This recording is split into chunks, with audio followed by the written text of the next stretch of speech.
E aqui, pessoal, eu queria indicar para vocês um livro, né, que teve participação, inclusive, do Mark Smith, e é do E.J. Brill, né, que é justamente sobre esse ciclo de Baal. Quem quiser entender maiores detalhes, né, é uma ótima leitura, porque ele vai falar detalhes ali de todos os conflitos que Baal passou com várias outras divindades, caracterizando cada momento desse ciclo ali de Baal. Tá? Bem interessante também. Então, o Baal de Ugarit era o epíteto de Hadad, mas, com o passar do tempo, o epíteto acabou tornando-se o nome do deus, né? Enquanto Hadad se tornou o epíteto. Então, costumava-se, inclusive, dizer que Baal era filho de Dagan ou Dogon, ou Dagan ou Dagon, né? Tanto faz, Dagan, tá correto, Dagon também. Mas aparece ali como um dos filhos de El, no caso das fontes ugaríticas, né? Onde ele realmente é filho de El. Então, tanto Baal quanto El, eles foram associados à questão do touro nos textos ugaríticos. E aí a gente já vê também a influência egípcia, né, que a gente vê lá no Egito, a gente vê o Mineves, ali bem anterior, bem... Qual o período dinástico? Esqueci, acho que quinto, sexto período dinástico. E a gente vê ali na 18ª dinastia também o boi Apis, né, o touro Apis. Então a gente tem essas divindades associada ao touro, ao boi no Egito, e a gente está vendo mais uma influência egípcia aqui nesses textos, nessa mitologia ugarítica, né? Porque tanto Baal quanto El, eles foram associados ao touro nesses textos ugaríticos. A gente tem cultura material mostrando isso, né? Porque ambos simbolizavam ali a questão da força, da fertilidade, que tem tudo a ver com essa simbologia do touro, né? Então ele tinha o Baal, ele tinha ali uma inimizade ali especial contra as cobras. Olha só, né? Então tem essa questão de várias batalhas, vários conflitos, né? Ele lutou ali contra o Tanin ou Tunanu, né? A serpente torcida, Lotan, a serpente fugitiva, o Leviatã bíblico, né? Então ele teve esse tipo de batalha. Então o conflito de Baal com Yamu também, né, ele é agora geralmente considerado como protótipo ali da visão registrada no capítulo 7 ali do livro bíblico de Daniel. Depois o João pode até falar um pouco mais sobre isso, né? Então, como conquistador do mar, né, o Baal também ele foi considerado pelos cananeus e pelos fenícios também como patrono ali dos marinheiros e comerciantes marítimos. Esse pessoal, a gente vê os fenícios, né, como grandes comerciantes marítimos, né? Então, por isso que a gente vê também a figura do Baal, né, lá eles sempre têm no Líbano, o Líbano hoje, eles têm muitas essas estatuetas, né, do Baal, justamente por conta disso, né, a herança fenícia. Ali essa associação Baal foi importante, foi uma divindade importante ali para aquele povo também, né? Então, como vencedor de Mot, que era o deus cananeu da morte, né? O Baal, ele era conhecido como Baal Rapilmar, uma coisa assim, que pronuncia, e considerado o líder dos Refaim, que são os espíritos ancestrais, particularmente aqueles das dinastias governantes. Então, ele teve esse conflito com esses irmãos dele, né?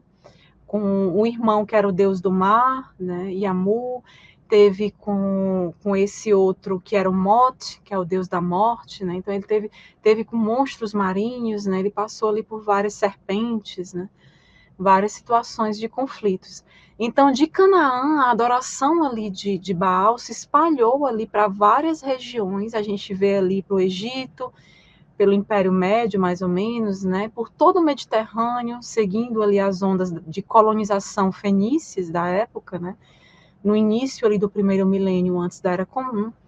E ele foi descrito com diversos epítetos. Haviam muitos epítetos. Epítetos seriam seriam qualificações, apelidos, seria uma forma, um nome que ornamentava o nome principal, né, geralmente uma qualidade que era aderida ali ao nome principal.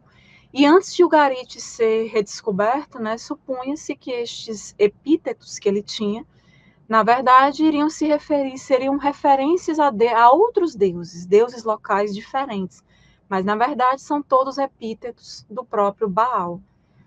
Na verdade, tudo se referia a ele, a essa divindade, né, nessa região de Ugarit.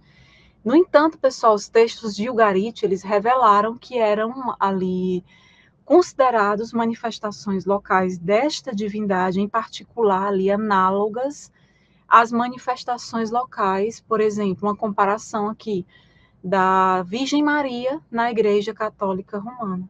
Então, esses epítetos, eles presentes, quando a gente vê esses textos, né, de Ugarit, referentes a Baal, seriam, na verdade, várias manifestações locais desta divindade, né? Só para ficar mais entendido. E aqui a gente tem justamente a tábua cuneiforme, né? Essa tábua cuneiforme do ciclo de Baal. Aqui é o ciclo de Baal, tá? Essa cultura material, essa tabuleta de argila cuneiforme, né? Aqui tem existem vários tipos de cuneiforme, aqui é usado um desses tipos, né, em Ugarit.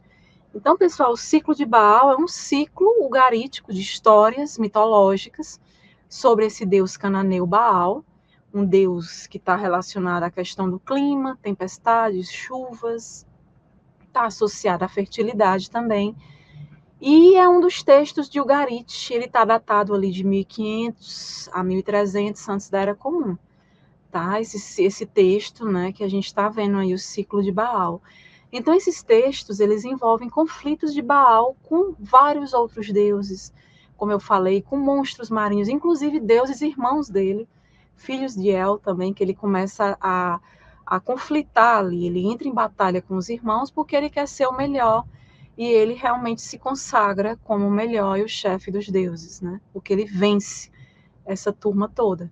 Ele vai ter batalhas, conflitos ali com monstros marinhos também, né, onde o comportamento desse deus ele está associado, inclusive, à questão das estações do ano nesse local, né, ao ciclo das águas nesse local, que era tão importante para a questão da agricultura. Esse povo precisava.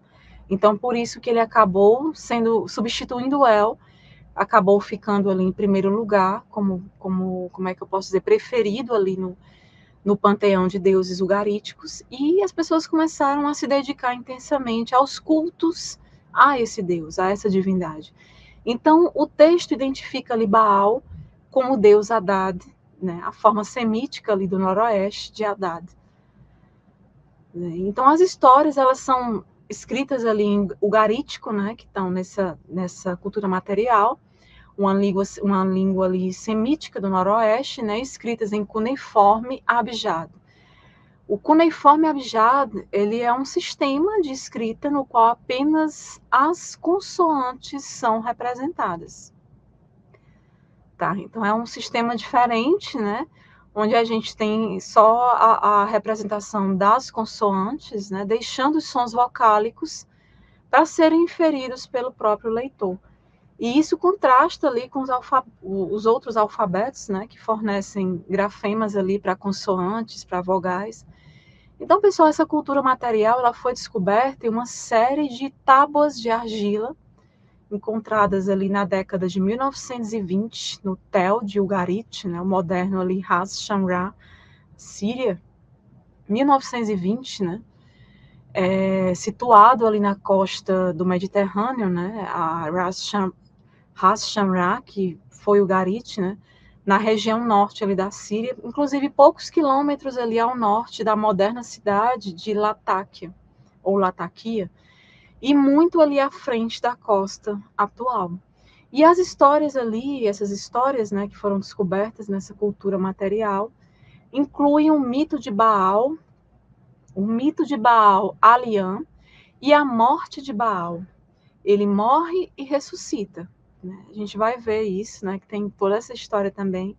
Como eu falei, ele ressuscitou antes de Jesus. Né?